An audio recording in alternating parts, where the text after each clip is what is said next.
from my experience, it's really tough. People na magtutulong sa atin, nagkakalat na may maling information about our lives as spokesperson to destroy our credibility. Paano mo nababalance yan? So pag alam ko na ikaw ay parte doon sa kabila at alam ko na gusto mo silaan ng Pangulo at sinisilaan mo ko, huwag mo asahang maapektuhan ako.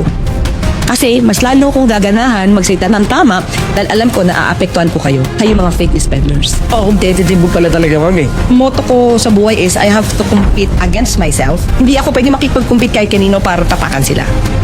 No spin, no lies, just the truth. Finally, nandito na tayo ngayon sa kauna-unahang episode ng Just the Truth Podcast.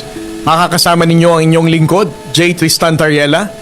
Join me as I spread awareness on West Philippine Sea and get to know some of our colleagues in public service. Ang podcast na ito ay nabuo upang mas mailapit sa ating mga kababayan ang tamang impormasyon tungkol sa usapin ng West Philippine Sea. Pero hindi lang yan. Gusto din natin na mas makilala ang ating mga guest, hindi lang sa kanilang mga posisyon o tungkulin sa gobyerno, but also kung sino sila behind their professions and roles. Kumbaga, mas personal ang ating kwentuhan at mas malalim ang ating usapan. Ang first guest natin ngayon dito sa Just the Truth is the voice of thoughts and stand for the current administration. Firm and straightforward. Bago siya natin nakilala sa kanyang press briefings at Filipiniana fashion, siya ay isang abogada, radio host at isa ring podcaster. Ngayon, mas makikilala pa natin siya, kaya hindi ko na patatagalin pa. Welcome sa Just the Truth, Presidential Communications Office, Press Officer, and Undersecretary, Attorney Claire Castro. Ma'am Claire, thank you very much for coming here. Ito ang aking unang episode ng aking podcast. Nainggit kasi ako sa podcast mo, ma'am. Kaya nag-decide ako na magkaroon din ng podcast. Pero the objective of my podcast is more than just the West Philippine Sea. I wanted to invite people like you and other public figures, no, para mas ma-humanize natin yung position nila. Especially kayo, ma'am, alam natin kung gaano kayo ka-popular, no, sa ating mga kababayang Pilipino. How do you want me to address you, ma'am? Attorney Claire? Claire. Ma'am Claire? Claire, you say Claire. Or ano yung ginagamit ng mga trolls, ma'am, sa'yo, Auntie Auntie Claire? Pwede din. Tanggap na natin yan. But anyway, karangalan ko, Sir, Real Admiral J. Tariela, na ako'y ma-invita niyo po sa inyong podcast. Huwag na nating banggitin yung buong pangalan, ma'am. Kasi baka sabihin, ma'am, hindi ko na to role as a spokesperson ng Coast Guard. Hindi kasi before, mas madali. Commodore. Pero pag Commodore sinabi siya. ng Real Admiral, ang nga ba? RA na lang. R.A.J. Tariela. Di, ma'am, Jane na lang. Okay, Di, sir. ma'am? So, para sa akin, ma'am, most of the time, kilala kayo ng mga tao as the spokesperson ng palasyo dealing with different issues mula sa pagtaas ng presyo ng langis at sa flood control and everything. But wala naman tayong masyadong details about your personal life. So, can I have the privilege to know your personal life? Ilan ang kids nyo? How old are they? And yan, tatanong ko din, ma'am. Ang pagiging spokesperson ba, ma'am, sa buhay nyo talagang naging pangarap nyo or naging career plans? You also have a good career as a lawyer, and then right now you are the spokesperson. So, can you walk us through, ma'am, bakit Yes. nagkaganito yung naging career mo ngayon? Unang-una, syempre, married ako. Dalawa yung aking anak. Isang 20 years old, isang 19. Okay? Trial lawyer ako. Bago ako nakapasok dito, since nakapasa ng bar, trial lawyer tayo. Yun talaga yung buhay ko. So, after ko nagkaroon tayo ng YouTube channel. At the time, hindi ako techie eh. Until somebody parang convinced me to have this YouTube channel, nagpagawa pa ako kung paano mag-start kasi hindi ako marunong. And then, nung nasanay na ako, yung una kong mga YouTube mga videos, ine-edit ko yun kasi hindi ako nagla-live. Hindi ako nagla-live. Kasi nandun yung fear ko na baka walang manood ng live. So, lang siya, recorded lang siya. Pero ngayon, ma'am, pag nagla-live ka, maraming nanonood. Marami naman nanonood. Thank you sa mga sumusuporta. So, since nandoon na rin tayo, trial lawyer tayo, at the same time pala, nakuha na rin tayo na radio host or anchor, unang-una sa DZMM, sa Usapan di Campanilla. No, it's all about legal issues, legal matters na pinag-uusapan, kumbaga, payong legal. Yan. After that, nawala ng prangkisa, napunta tayo sa Abante. At the same time, napunta rin tayo sa DZXL, RMN. Usapang batas naman yon. So, from there, di ko alam kung paano akong na-discover ng palasyo. And they just called me kung pwede akong maging parte ng administrasyon ni Pangulong Marcos Jr. Nung una, medyo hesitant ako kasi medyo privado yung buhay ko eh. Hindi ako mahilig sa politika. Pero finally, when the president asked me if I can help the country, so pag presidente na yung nagsabi, parang sino ako para tanggihan ang isang pangulo? 'Di ba para bang isang pangulo ang nangangailangan, mihingi ng kakayanan mo para makatulong sa gobyerno at sa bansa? Sino naman ako para tumanggi? So doon nag-start yan. Tsaka kung maalala ko, ma'am, no, during the first few days ng administrasyon ni President Marcos Jr., wala talagang planong magkaroon ng spokesperson sa palasyo. Yes. Until you came, no? No, actually, up to now, walang spokesperson talaga ang Pangulo. Kaya nga ang title natin is Palace Press Officer. Kasi ang papel ko is to just explain ko ano yung sasabihin ng Pangulo. Pero sabi ng Pangulo, he will be speaking for himself. So, nandito lang ako para ma-expound kasi may mga pagkakataon na may sinasabi yung Pangulo. Tapos yung media, kailangan na malaman kung ano yung pinaka-ibig sabihin ng Pangulo. Kasi minsan baka sabihin nila, uy, paano to? Paano magkakaroon yung, paano i-implement yung Executive Order 110? So after mag-explain ng Pangulo, yung papel ko ngayon ay mag-expound. Para sa akin, ma'am, ang pinaka-tough na part ng trabaho mo is when you expound the position of the president, the policies, and everything. Meron talagang sektor ng politika or ng ating lipunan na hindi natutuwa, no?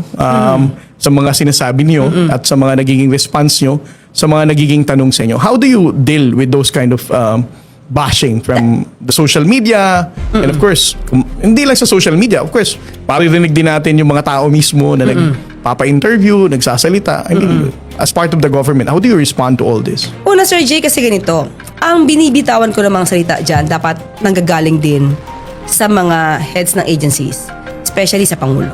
Diba?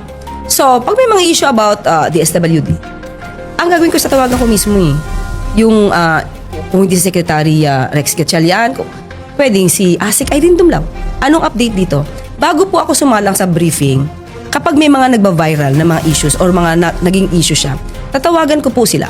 So lahat ng sinasabi ko dito, hindi galing sa decision ko lang. Maliban lang sa fake news. Ako na po ang bumabalanse doon.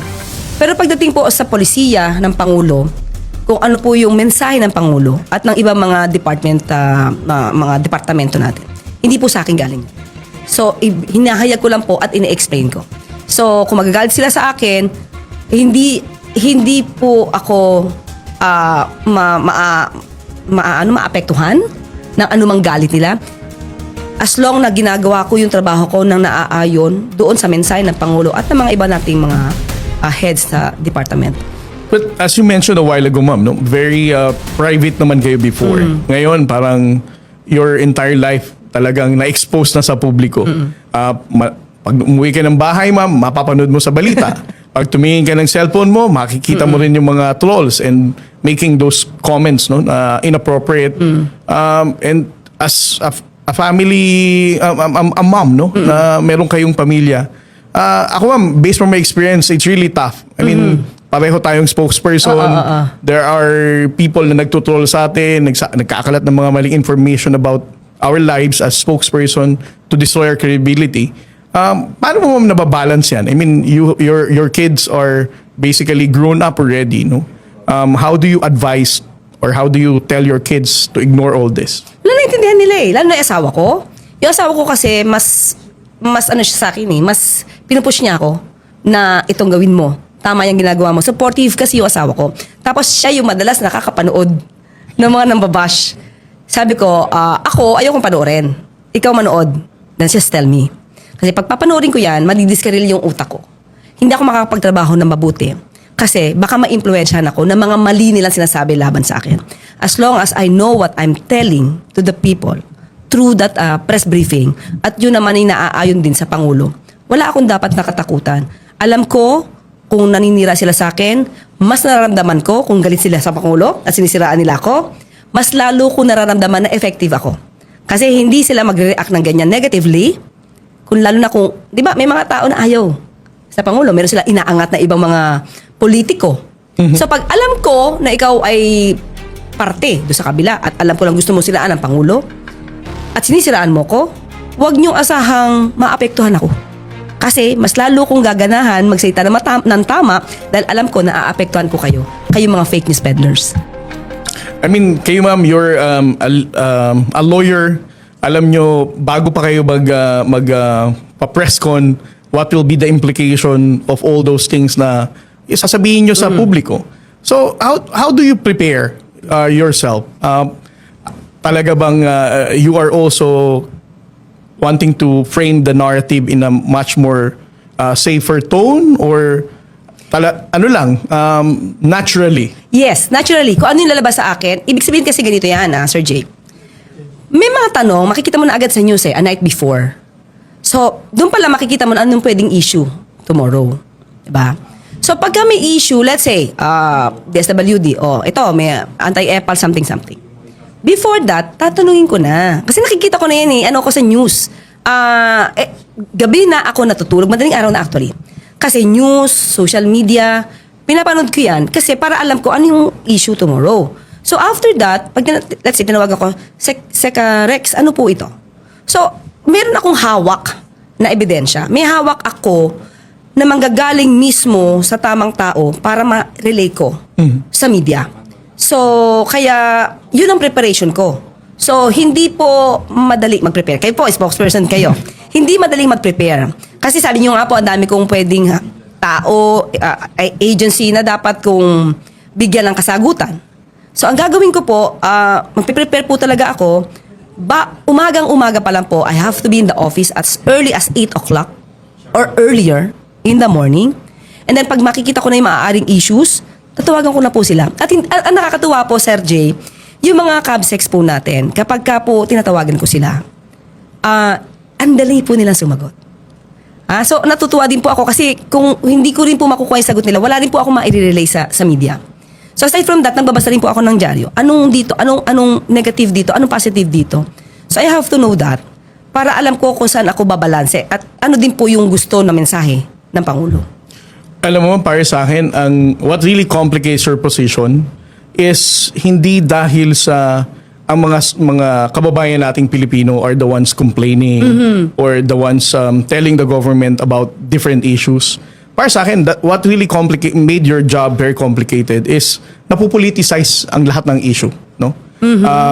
And again, as part of the government, I'm also part of the government. Even without us choosing politics or whatsoever, just telling the real story na trabaho natin, nakukulayan to ng politika. And kaya nga na pag-usapan natin kanina, Ma'am Claire, no? Kapag may sinabi ka, obviously, may mga kalaban sa politika, ang ating Pangulo, ang ating pamahalaan, they will always have a counter statement.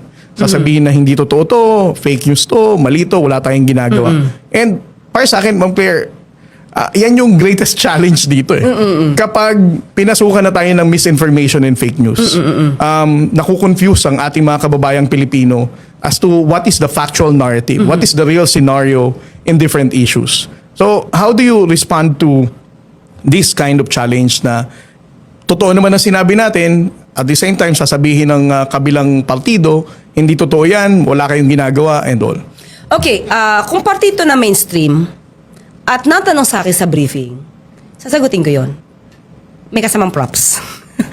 May kasamang ebidensya. Gusto ko lagi, ma'am, yung Diba? parang may malaki ka mga print out na placards. No? Nagre-ready ako dyan talaga. Nagre-ready ako dyan para ma-counter ko, ma-refute ko yung mga fake news nila.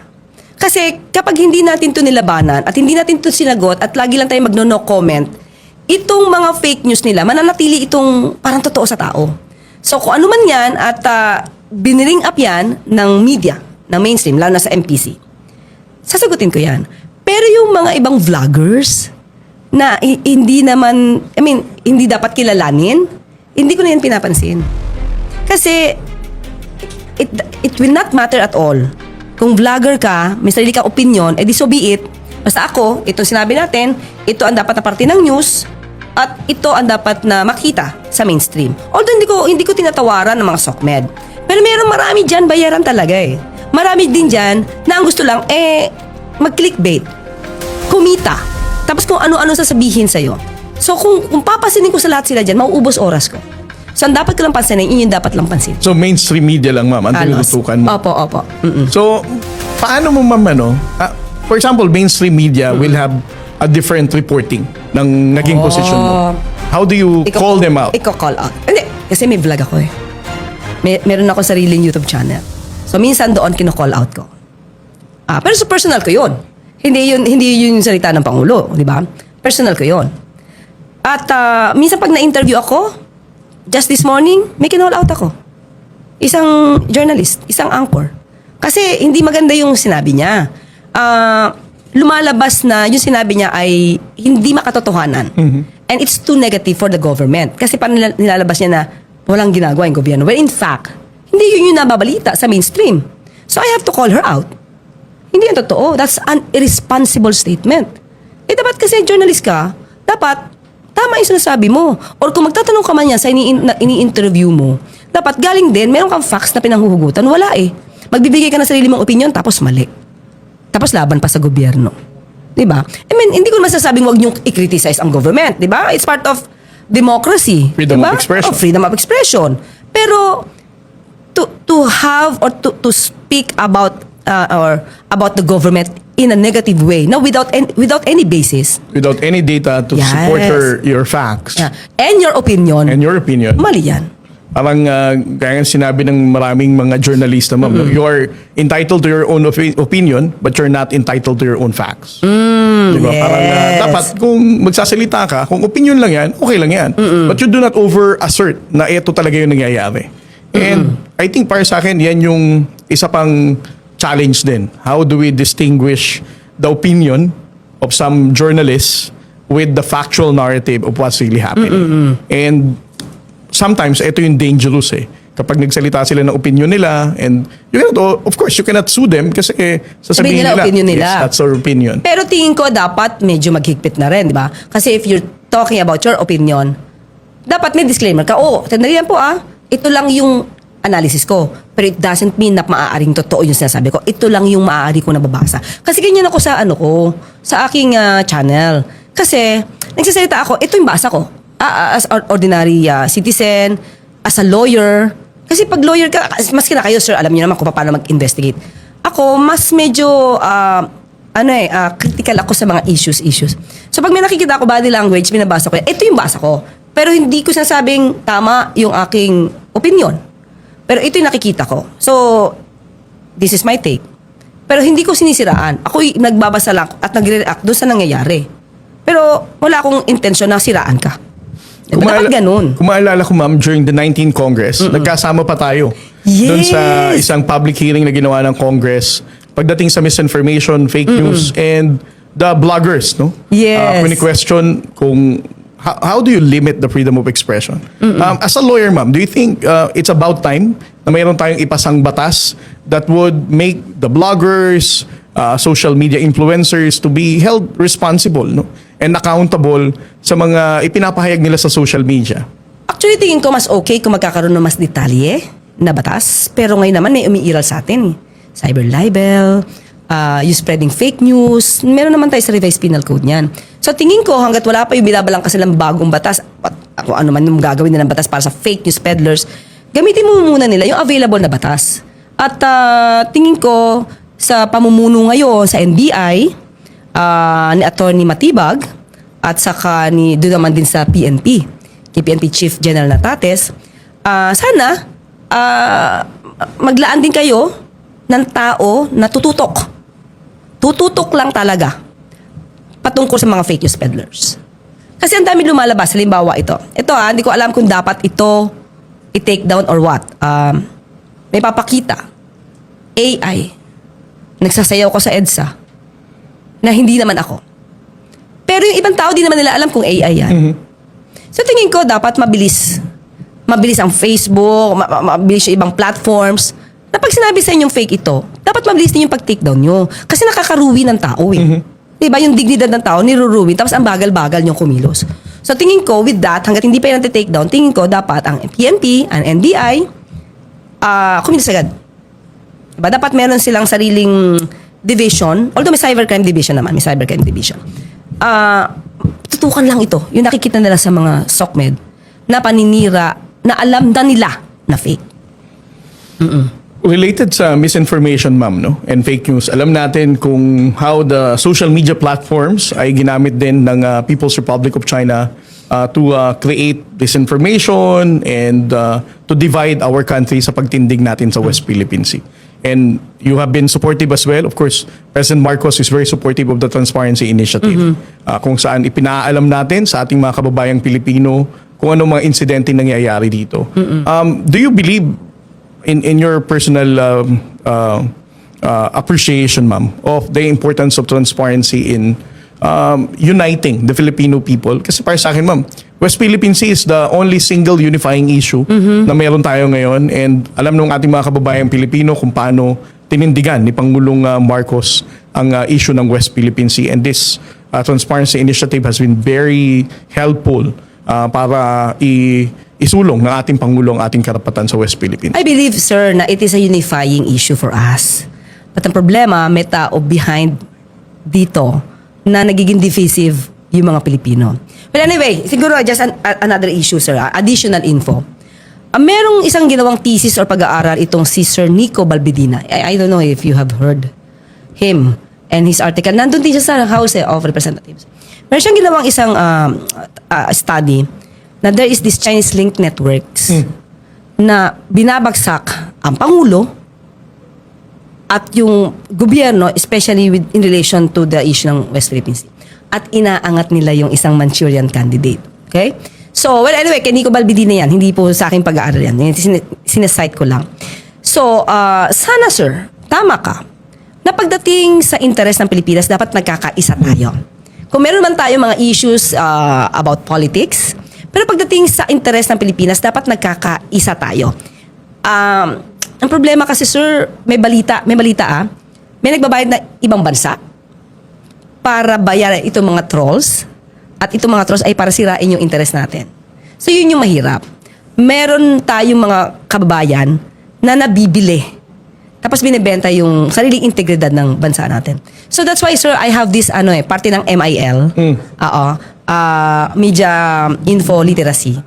At kasama kayo, parte kayo dun sa aking topic about the West Philippine Sea para po buhayin yung nasyonalismo sa puso ng mga kabataan. Ang audience po namin grade 10, 11, and 12. So, yun po, kasi katulad niyan, kailangan po talaga tayo magkaisa pagdating po sa interes ng bansa. Yun lang po, yun ang pinakamagandang dapat nating isulong. Kung nag-aawayan tayo sa politika, it's just normal Pero pagdating po sa interes ng bansa natin, dapat nagkakaisa tayo. Kung maalala mo, ma'am, ang anak ko, isa sa mga estudyante. Yes, without me knowing that, na yung inyo pong daughter ay nandoon Yes. sa audience ko. At nung nakita niya yung inyong mukha, tatay ko yun. So, very proud naman ng anak ko, ma'am, Of na course. ginamit nyo daw ang mukha ko dun sa slides. Twice. So, I agree with you, ma'am, no? Ang West Philippine Sea, ang interest ng Pilipinas, dapat, regardless wherever you are from, kung taga Davao ka man, Cebu, Mindanao, kapag pinag-usapan natin ang interest ng ating bansa, if it's national security concern, dapat tinitindigan nating lahat. And that's the reason why I'm very thankful sa ating Pangulong Bongbong Marcos. Mula day one hanggang ngayon, never namang nagbago ang paninindigan ni Pangulong Marcos pagdating sa issue ng West Philippine Sea. Moving forward, ma'am, no? Alam ko na may next event ka pa, but I'm going to wrap up our Basta sa inyo, sir, nakakalimutan ko ibang event. wrap up our podcast. Sa mga susunod, ilang taon na lang si Pangulong Bongbong Marcos, ma'am? 2024, 2026, 2028, maitatawid na natin ang administrasyon ni Pangulong Marcos. How do you see yourself after 2028? Siguro, babalik tayo sa pagpapractice. Ryan lawyer. So, yun naman ang buhay natin. Yes, ma'am. Mula ka bang plano, ma'am, political career, change of... Ganon? Hindi ko pa naiisip. Sa totoo lang. Kasi, di ba sabi ko nga, pumasok ako dito, hindi naman ako politikong tao. Pribado ako. So, hindi ko naman naisip na bigla ako mapupunta sa gobyerno. At magiging ganitong ka-popular na public figure, ma'am, na laman ng balita araw-araw. Kasi yun yung binibigay ko. Kaya kailangan nila i-cover. Oo.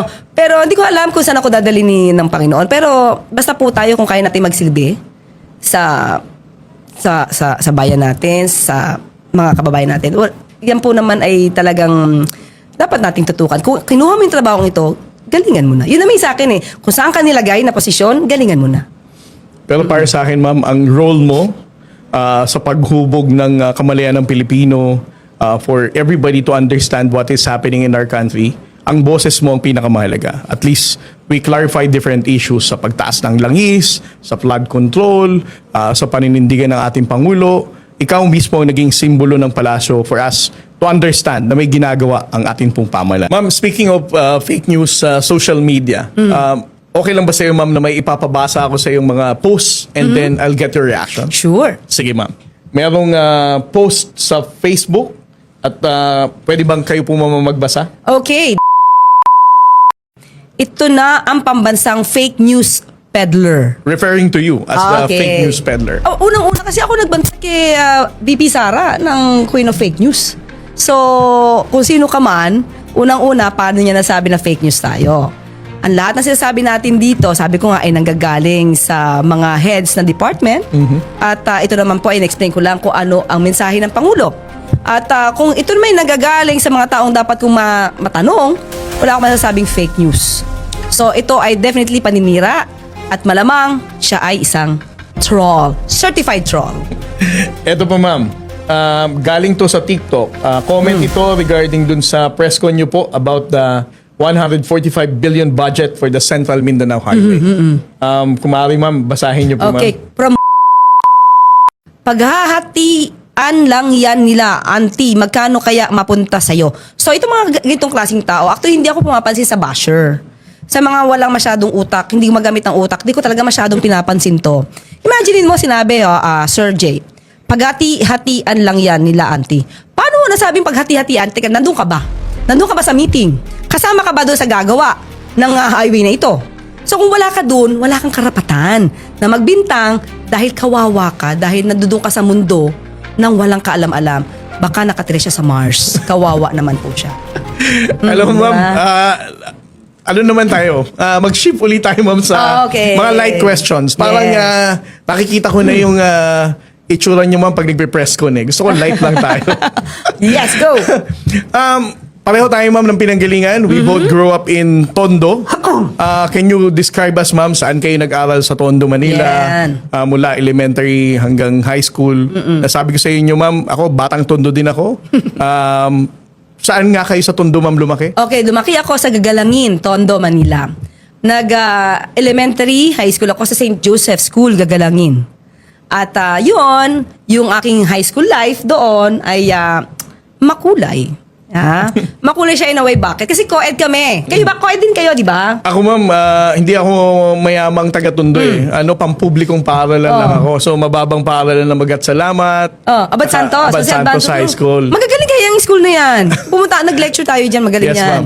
So, yung high school ko kasi, siguro late bloomer, mas nag-strive ako na mag-aral nung starting ng grade 5. Bakit? Kasi hindi ko naman alam na may honor student. Nalaman ko lang grade 4. Grade 4 ako kasi nanay ko teacher eh. Pero hindi niya ako pinupush. Sa same school, ma'am? Hindi. Sa Marcelo H. Del Pilar High School, Malolos, Bulacan. So, everyday nagbabiyahe yun. Ang tatay ko kasi at that time, lawyer siya ng Baliwag Transit. So, ang sakay niya, Baliwag Transit. So, diretso yun sa Malolos, Bulacan. So, everyday, imagine mo from Manila, from Tondo, babiyahe yung mama ko, yung nanay ko, papuntang Malolos, Bulacan. Pero walang sawa. Walang absent. Walang ka-absent yung nanay ko. Siguro maliban lang kung may sakit siya. Hindi nga yan nagbabakasyon. Para bang pag nasa bakasyon siya, yung summer vacation, gagawa pa yan ng lesson plan. So, ganun yung nanay ko. So, sino ang mas may, sa inyo, ma'am, influence growing up? Your mother as a teacher or your father as a lawyer? Teka lang, ang tatay ko kasi hindi rin naman nakikialam sa buhay ko eh. Pero, ang nanay ko, di rin talaga nila ako pinupush. Ito, hindi ko alam nga ngayon ko ina-analyze kung ano ba yung naging buhay ko na high school. Kasi, nag-try ako sa sarili ko para umangat, para maging honor student hanggang high school, nang hindi nila alam na meron akong goal. Kasi nung grade 4 ako, nung nalaman ko na may honor student, kasi nakita ko yung parang invitation, sabi nung auntie ko doon sa nanay nung kaklase ko na best friend ko, katabi ko pa naman sa chair, sa seat, sa seating arrangement namin. Ano yan? Sabi niya doon sa mommy. Sabi niya, ano to? Recognition, invitation. So, at the time, grade 4 ako, di ko alam ano yun. Diba? Hindi kasi honor si anak niya, di ba? Sasabitan ng medal. Na-curious ako doon. Sa pagka-grade 4 ko, kasi March na yon, di ko alam. Tapos without telling anybody, sabi ko, sa susunod, dapat number 1 ako. Walang nakakaalam nun. Hindi alam ng nanay ko, hindi alam ng tatay ko, hindi nila alam na may goal ako sa buhay. So every now and then, dahil since nanay ko nga teacher sa high school, May mga kapatid ka pa ba, ma'am? dalawa. Ay, magdalawa lang kami. Yung kuya ko. So yung invitation ng kuya ko, grade 4 ako noon eh. Invitation ng kuya ko, nakita ko kung sino yung valedictorian. O kung sino ko man hanggang ngayon natatandaan kita, Jessica General. Ayan kasi naging So siya pala ang nag-inspire sa'yo, ma'am, to strive harder na mag-aral. Hindi lang yan. It's because of the invitation. Doon ako nag-start. Jessica General. Yes, yung kaklase yan ng kuya ko ng grade 6 sa St. Joseph High School. Na St. Joseph Gagalangin, no? And then after that, pati invitation ng nanay ko nung sa high school, sa Marcelo H. Del Pilar, kahit na sa banyo ako, dala-dala ko yun. Titignan ko, ilang award ni Glenda. Glenda, di ba? Ni Glenda. Siguro at the time, grade 6 na ako, tapos siya, 4th year na. 11. Sabi ko, dapat 11 din maging award ko. Pag-graduate ko ng high school. So, di yun alam ng nanay ko. Wala nakakaalam niya. Sinarili ko yung gusto kong mangyari sa buhay ko. So, when I graduated, nung high school, I got 11 medals. Salutatorian tayo. Hindi mo natalo mo si Glenn. Hindi ko naman siya kabatch eh. Diba? Hindi ko siya kabatch. Yung naging valedictorian ng grade 6 mo, ma'am, the same pa rin nung nag-graduate ng high school. Yung naging honor, hindi ko na siya kaklase. Yung Jessica General batch siya ng kuya ko. Yung Glenda, tinuturuan niya ng nanay ko sa high school. So, hindi kami magkakabatch. Naging inspirasyon ko lang sila. So, nakakuha tayo ng 11 medals. At nag-graduate tayo ng student council na president. Naging corps commander tayo, sir. Corps commander. Nag-graduate ako kahit ko. Napaka-competitive mo pala talaga, ma'am eh. Siguro, in a way lang. Pero sir, siguro ang motto ko sa buhay is I have to compete against myself. Hindi ako pwede makipag-compete kahit kanino para tapakan sila. Dapat ako lang. Dapat kung ano yung ginawa ko ngayon, dapat mas mahigitan ko pa siya. Ganun yun. And then after high school, ma'am, saan kayo nag-college? Sa UST. UST. Oo, sa UST, sa AB, sa Arts and Letters. And then, ang major ko, Political Science. And then doon na rin po kayo nag-law school, ma'am? Yes, doon na rin ako kumuha ng exam sa UST. So, UST na. Lahat. And then after passing the bar exam, nakapag-asawa na kayo? Hindi pa, nakapag-practice. Nakapag-practice tayo. At I got married Kitchak 2002. Is he also a lawyer, ma'am? Real estate service practitioner. License siya. Hanggang sa naabot niya yung pinakamataas real estate para advisor. I forgot that. Basta real estate siya licensed broker, real estate broker, appraiser, tapos yung isa pa, parang advisor something, I forget kung ano yun. Basta natapos niya lahat yan. Di ba, ma'am, napakakulay ng karir mo, ma'am, from a girl in Tondo na nangarap maging honor student and then ended up being a lawyer, now pala spokesperson. No? Na hindi ko siya inisip. Hindi ko siya naging dream. At sabi ko nga kung ano man yung binigay ni Lord na posisyon sa atin ngayon. Kumbaga, lahat, kung ano man yung nangyayari sa akin, tingin ko lagi because of Him. So kung ano man meron, I have to thank Him kung ano man meron. Kapag wala ka sa palasyo, ma'am, at wala kang press con, anong ginagawa mo? Nagbabasa. Nanunood ng news. Parang sa news na naman. Yes. In preparation for your job as a Yes. Other than that, ma'am, wala nang iba? Wala akong nightlife eh. I mean, magpunta sa mga magagandang lugar, kasama ang pamilya. Ito lang. Kasi nung nagkaroon kami ng tayo na makapagbakasyon, Christmas. So yun lang. Pero the rest, ito pa nga sabi ng asawa ko, bakit tayo magbabakasyon na baka kailanganin ka sa palasyo? Baka magbe-press briefing pa. Hindi, kasi ang press briefing hanggang ganitong araw lang. So yun. So masyadong supportive si Chuck, yung asawa ko. Napaka-swerte natin, ma'am, no? Kasi ang misis ko din, ma'am, napaka-supportive. Oo. Except lang pag weekend. Sabi niya kapag weekend, dapat kasama ko lang ang family ko. Ang pag weekend naman kasi Sabado-Linggo, yun, siyempre magkakasama kami pumupunta sa church. Sabado siguro, kaya minsan wala akong interview pag Sabado. Kasi sabi ko, ito yung medyo pinakamahaba akong tulog hanggang 9 o'clock. Ang problema yung anak ko, nag-ROTC, ang gising 5 o'clock, di magigising din ako. Di ba? So may mommy duties ka pa pala talaga, Yes. ma'am. Despite of your very hectic schedule. Oo, kasi alam mo, siguro maliban sa pagiging lawyer, ang talagang goal ko, kasi tinanong ako niyan, Sir Jay, tinanong ako sa court, in open court. Sabi niya, at that time kasi nasa radio na ako eh. Claire, sabi ni Judge, ano ba gusto mo mangyari sa buhay mo? Mag-artista ka o maging lawyer ka? Sabi niya sa Kung akin. nag-artista ka, ma'am, tingin ko malaki laban mo. Naku, Diyos ko. Ang sagot ko, wala doon sa choice na binigay niya. I want to be a successful mother. Yun po talaga. Kasi sabi, may nabasa po kasi ako na, hanggat yung anak mo, kaya mong kargahin mo na yan. Basta may oras ka hanggang ngayon, na bata pa yan, bigay mo na yan. Kasi pag lumaki yan, magiging iba na yan buhay niyan. Iba na yung sasamahan niyan. Kaya ngayon, kahit yung anak ko nandito, si Camille, gusto kong kargahin, hindi ko na makarga. Pero I tried. Tapos naloloko siya, isang paa na nakakarga ko kasi malaki na siya. Nag-nightlife ka rin, ma'am.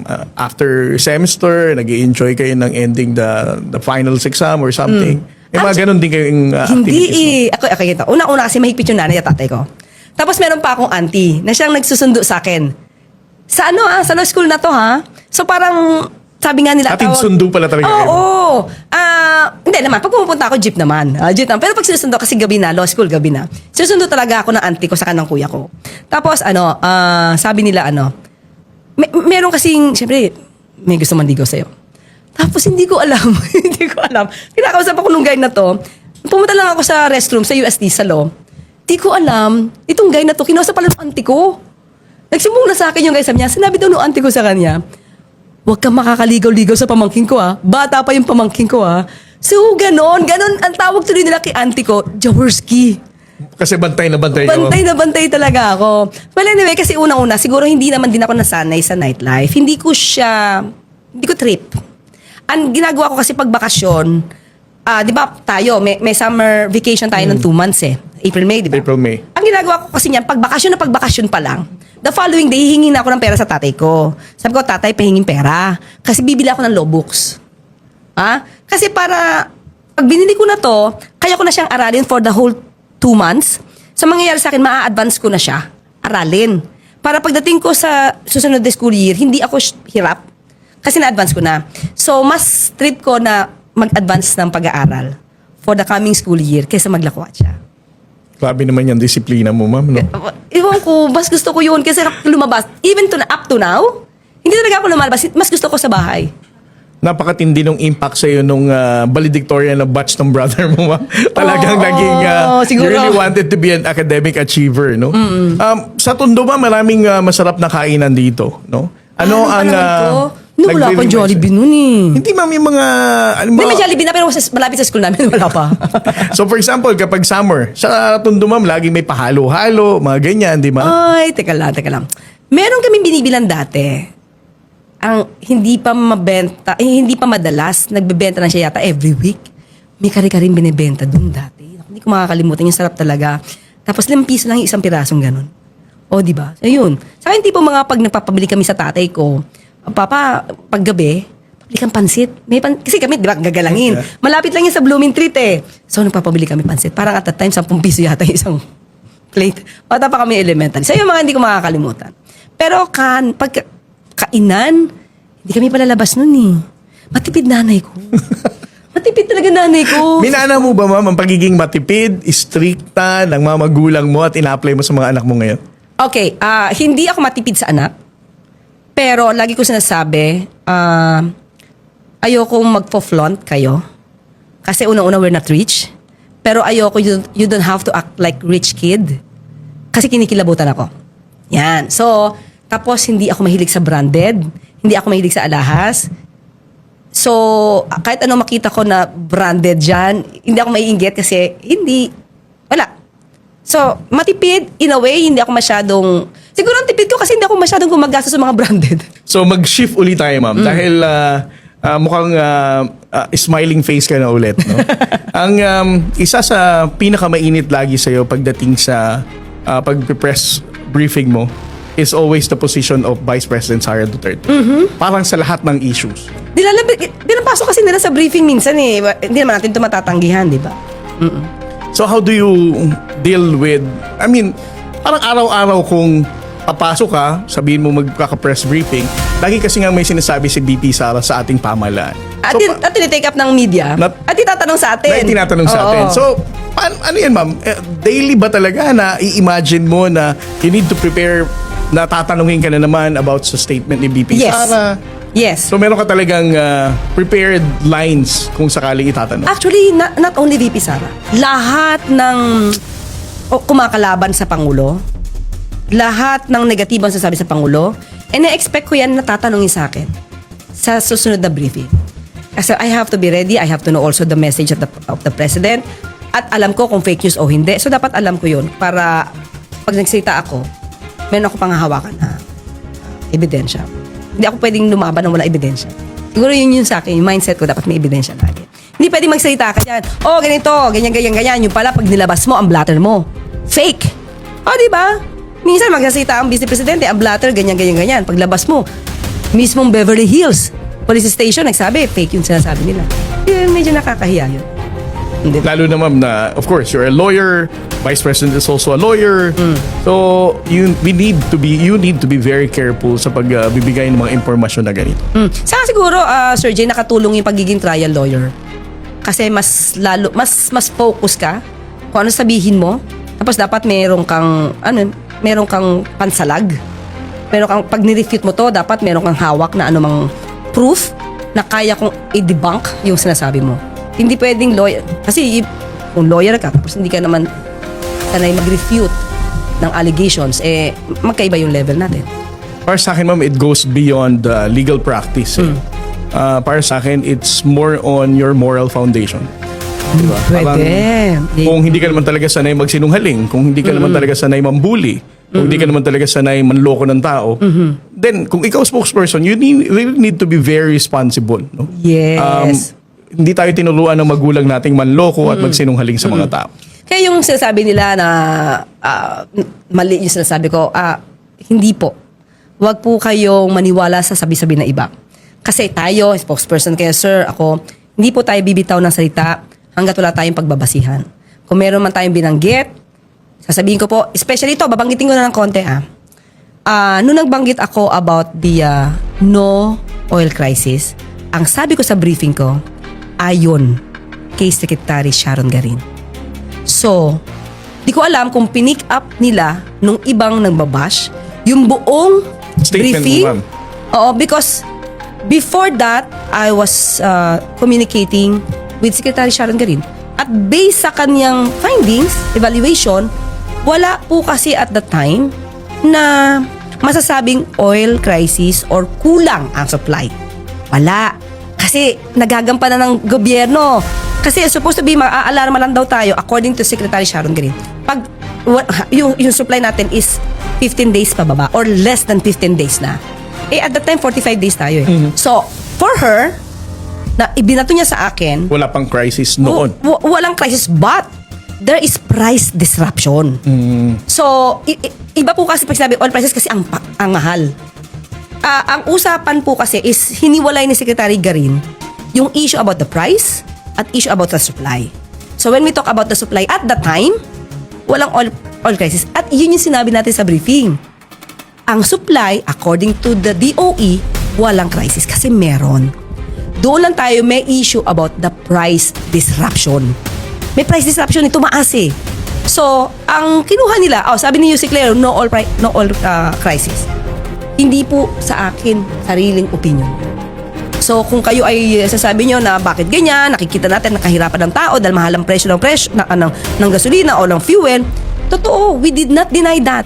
Sa press briefing, we did not deny that there is price disruption. Pero yung supply, wala tayong problema at that time. At ngayon, kahit ngayon po, according to Secretary Garin, wala pa rin po tayong problema.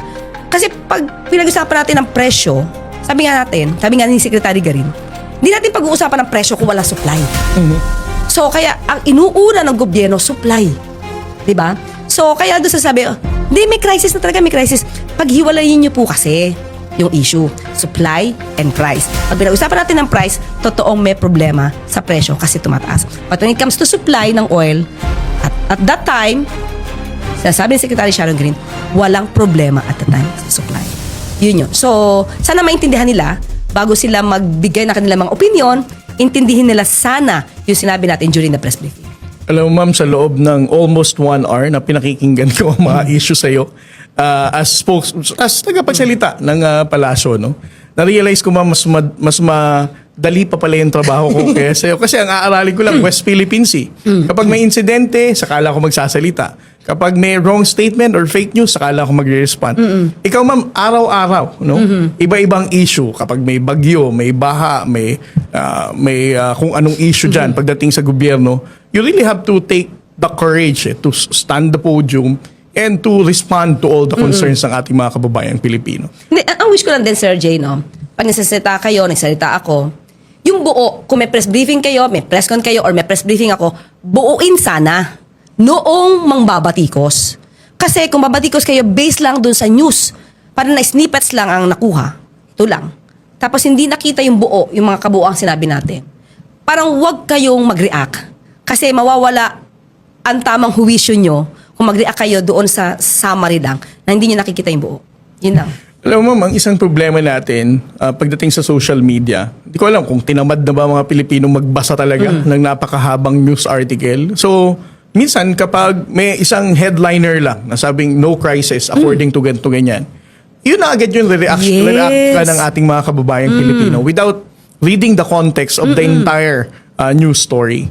So we really need to be very careful, no, in saying those issues. But again, kahit anong ingat natin, ma'am, kung aangguluhan ka talaga para sirain ang credibility mo or to attack you personally, magagawan at magagawan ka eh. Hindi, ako, maliban doon sa mga basher, maski na lahat na, pati yung mga mambabatas. Pati na yung mainstream. Lalo na kung meron kayong mga podcast. Panoorin nyo muna ang buo. Hindi saka kayo mag-react. Diba? Kasi pag mag-react kayo ng putol lang, hindi magiging tama yung opinion nyo. So, yun lang. Kapag papasok ka ng palasyo, ma'am, how do you start your day? Nagbe-breakfast ka na ba sa bahay? Or you usually... Hindi ako nagbe-breakfast ngayon kasi kailangan mag-fasting. And then, pagpasok namin, dapat 7:30, alis na kami, 8 o'clock, dapat nandun na ako, black coffee. Black coffee lang. Yun. Tapos 12 na dapat kumain. Dapat 12 o'clock na. At the same time, ma'am, habang nagbabasa ka ng mga news Yes. articles. And you're also Oo. preparing for the press briefing. Totoo yan. Tignan namin, actually may mga naman ako, may mga researcher naman ako. Although alam ko na yung news, but gusto ko makita anong sinabi talaga nito. So may researcher ako sa office na nakakapagbigay din sa akin ng extra info. Additional info. Napakahirap ng trabaho mo, ma'am, no? Oo. Pero syempre, actually, gusto ko magpasalamat sa lahat ng cabinet secretaries na natatawagan ko na mabilis na sumagot. So maraming salamat kasi kung hindi ko naman kayo nakakausap din, wala din ako mabibigay na info sa mga media. Yan. And of course, ang ating mga media friends, although meron ka ding favorite dun sa group of Malacanang Press Corps. Lahat sila favorite ko. Di ba? Kasi pag may favorite ka dyan, magtatampo yun. Lahat sila favorite. Lahat sila favorite mo, ma'am. I mean, diba? para sa akin, ma'am, lagi ko sinasabi sa mga media friends natin, without the media, without the journalist, yung effort natin for transparency in the West Philippine Sea, hindi siya magiging ganun ka-successful. Ang awareness ng ating mga kababayang Pilipino will remain to be very low pag pinag-usapan ng West Philippine Sea. Kahit anong effort natin to publicize, kapag hindi inireport ng ating mga media friends, hindi siya makaka-reach sa iba't ibang sulok ng ating bansa. No? And the same thing with you, ma'am, no? Kung hindi yan effectively kino-cover ng ating media friends, ang ating programa ng pamahalaan, ang ating mga activities na ibinibigay sa ating mga kababayang Pilipino, hindi rin malalaman ng ating mga kababayan to. Malaking tulong po talaga yung mga media friends natin. Kaya pagka may tanong sila sa akin, basta alam ko agad yung tugon, ibibigay ko agad sa kanila. Minsan siyempre, pag hindi ko nasasagot, ibig sabihin, wala pa tayong info about that. So, kaya love na love ko ang mga taga-media. Again, ma'am, maraming salamat. Almost 1 hour na tayo nag-usap. Marami akong natutunan sa'yo. And I really pray na sana mas maging matatag pa ang loob mo in responding to all the fake news and misinformation thrown at you. I respect you as a spokesperson. Naniniwala akong you have the moral foundation to stand up for what is right and to be more transparent at tulungan ang ating pamahalaan, lalo na si Pangulong Bongbong Marcos, sa pag-angat ng buhay natin para magkaroon ng isang bagong Pilipinas. Siyempre, with God's help yan. At dahil dyan, Yusek Claire, ma'am, maraming salamat po sa pagpapaunlak nyo sa episode na ito. Thank you po, Rear Admiral J. Tariela. Salamat po. Thank you, ma'am.